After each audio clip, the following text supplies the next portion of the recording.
Vous écoutez le podcast Devenir écrivain avec Lucie Castel, épisode 214.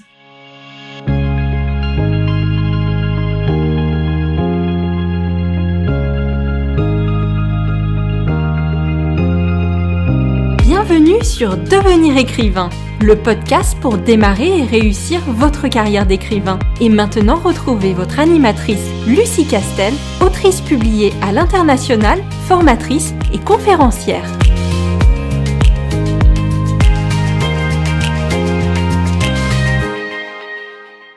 Bonjour et bienvenue dans ce nouvel épisode de podcast. Aujourd'hui, nous allons plonger dans l'univers du polar, ce genre littéraire qui fait battre le cœur un peu plus fort, qui titille notre esprit d'enquêteur et qui nous fait tourner les pages frénétiquement pour découvrir le fin mot de l'histoire.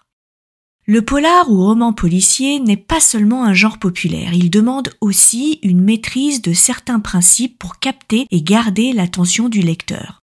Dans cet épisode, je vais te présenter les 5 principes clés à savoir et à mettre en place dans un polar. Que tu sois un auteur débutant ou que tu aies déjà quelques manuscrits à ton actif. Ces 5 principes t'aideront à bâtir une intrigue solide, pleine de suspense et de mystère. Alors, c'est parti. Je te rappelle cependant que tu peux télécharger une super fiche de personnages complète et totalement gratuite sur licares.fr, licares.fr. Tout d'abord, il faut créer une intrigue forte et captivante. La première règle d'un bon polar est de créer une intrigue solide. Le polar, c'est avant tout une histoire qui repose sur une enquête, un mystère à résoudre. Que ce soit un meurtre, une disparition ou un vol, ou même un secret de famille, ton intrigue doit être assez forte pour capter l'attention du lecteur dès les premières pages. Alors c'est parti, définir un mystère central dans notre premier point. Le cœur de ton polar, c'est le mystère que tes personnages vont devoir résoudre. Plus ce mystère est complexe, plus il attisera la curiosité des lecteurs. Ça peut être un meurtre énigmatique où tous les indices semblent se contredire ou encore un enlèvement dont les motivations sont obscures. Prends le temps de construire ce mystère car il sera le moteur de ton histoire. Un bon exercice est de poser une question intrigante dès le début de ton récit. Une question qui laisse le lecteur perplexe. Par exemple, pourquoi la victime avait-elle un billet de train dans la poche alors qu'elle détestait voyager ? Ce genre de détail étrange peut donner de la profondeur au mystère. Ensuite, planifie des rebondissements.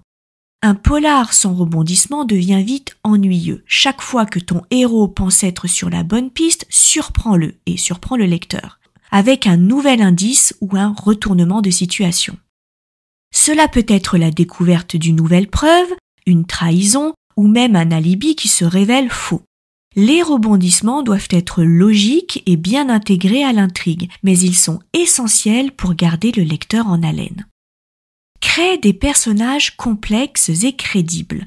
Le deuxième principe fondamental d'un polar réussi, c'est la création de personnages qui captivent autant que l'intrigue elle-même. Dans un bon polar, les personnages ne sont jamais unidimensionnels. Ils ont des secrets, des failles, des motivations profondes qui influencent leurs actions. Et un détective avec des failles. Le héros d'un polar est souvent un enquêteur, mais il n'a pas besoin d'être parfait. Au contraire, plus il est complexe et humain, plus il sera intéressant. Peut-être qu'il a un passé trouble, une addiction ou des relations compliquées avec ses proches. Ces failles le rendent plus réaliste et permettent au lecteur de s'identifier à lui. Pense à des personnages comme Sherlock Holmes avec ses excentricités et ses faiblesses qui le rendent d'autant plus fascinant. Ensuite, des suspects aux motivations variées. Dans un polar, chaque personnage doit avoir une raison plausible de commettre le crime ou d'être impliqué dans l'intrigue. Développe les suspects en leur donnant des motivations variées, des alibis et des personnalités distinctes. Cela permet au lecteur de se perdre dans les fausses pistes et de douter de chaque personnage. Un bon polar pousse le lecteur à se poser des questions « et si c'était lui ?» ou « et si elle cachait quelque chose ?» Ensuite, un point important, c'est de soigner l'ambiance et le cadre. Le cadre d'un polar n'est pas un simple décor, il doit contribuer à l'atmosphère de mystère et de suspense. L'environnement dans lequel se déroule l'histoire est souvent étroitement lié au ton et à l'ambiance du récit. Donc, choisis un cadre propice au mystère. Le cadre d'un polar peut être un petit village isolé, une grande ville aux rues sombres ou même un hôtel perdu dans la montagne. L'important est de choisir un lieu qui ajoute au mystère et qui crée une atmosphère angoissante ou intrigante. Dans Ils étaient 10 d'Agatha Christie, l'île isolée où les personnages se retrouvent coincés est un élément clé du suspense. Si le cadre est bien choisi, il devient un personnage à part entière dans l'histoire. Utilise le climat et l'environnement. Le climat peut également jouer un rôle dans l'ambiance du polar. La pluie, le brouillard, la neige ou même une canicule étouffante peuvent accentuer la tension et contribuer à l'atmosphère. Une enquête sous une pluie battante, par exemple, crée une sensation de malaise et de danger qui colle parfaitement au genre policier. N'aie pas peur d'utiliser l'environnement pour intensifier les émotions de tes personnages et bien sûr du côté du lecteur. Ensuite, bien entendu, il faut maintenir un rythme soutenu et doser le suspense. Le rythme est essentiel dans un polar. Pour que l'histoire soit captivante, elle doit avancer à un bon rythme, sans pour autant révéler trop d'indices d'un coup. L'art de doser le suspense est crucial pour garder le lecteur accroché jusqu'à la dernière page. Tu peux introduire des éléments de suspense régulièrement. Le suspense, c'est ce qui fait que le lecteur a toujours envie de lire le chapitre suivant. Dans un polar, il faut introduire des éléments de suspense régulièrement. De nouveaux indices, des pistes qui semblent conduire à une impasse, des menaces voilées ou même un personnage qui disparaît mystérieusement. Le suspense peut venir de la peur du héros, de la pression que l'enquête met sur ses épaules ou de la menace d'un danger imminent. Utilise des cliffhangers. Un cliffhanger, ou suspense insoutenable, est une technique qui consiste à interrompre un chapitre ou une scène au moment le plus intense pour obliger le lecteur à continuer sa lecture. Par exemple, ton détective peut découvrir un indice crucial mais le chapitre se termine avant qu'on en sache plus. Les cliffhangers permettent de maintenir un rythme haletant et d'inciter le lecteur à tourner les pages sans s'arrêter. Utilise aussi des indices et des fausses pistes. Un bon polar se distingue par son habileté à jouer avec les indices et les fausses pistes. C'est ce qui fait que le lecteur est constamment en train de réfléchir et d'émettre des hypothèses. Un polar sans indices et sans fausses pistes serait comme un jeu sans défi. Disperse ces indices intelligemment. Les indices doivent être disséminés de manière subtile tout au long de l'histoire. Certains doivent être évidents, d'autres cachés, et d'autres encore peuvent sembler insignifiants mais se révéleront importants plus tard.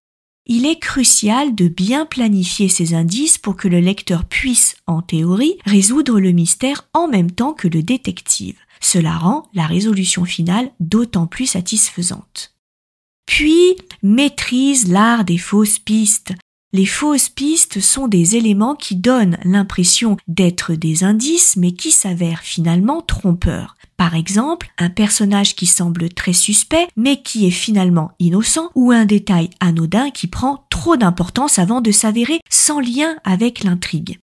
Les fausses pistes permettent de détourner l'attention du lecteur et de le surprendre avec un dénouement inattendu. Elles ajoutent également de la complexité à l'intrigue et font du polar un vrai casse-tête pour l'esprit.